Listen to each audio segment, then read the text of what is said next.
Kelompok Houthi Yaman mengklaim berhasil menembak jatuh drone Amerika Serikat MQ-9 Reaper. Pengumuman itu dikeluarkan hanya beberapa jam setelah rekaman yang beredar online menunjukkan puing-puing drone MQ-9 Reaper. Rekamannya beredar sejak beberapa hari yang lalu di media sosial Telegram. Dituliskan dalam keterangan unggahan, penyerangan itu adalah yang kelima di wilayah udara Yaman. Drone itu ditembak jatuh di provinsi Al-Beiba. Militer Amerika Serikat belum memberikan pernyataan resmi mengenai insiden tersebut.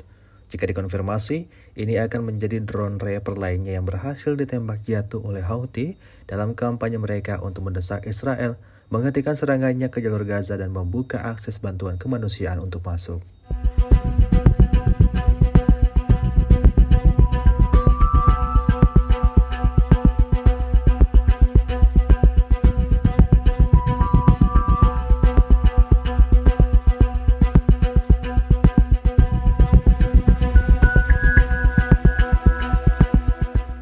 Download Tribun X sekarang, menghadirkan lokal menjadi Indonesia.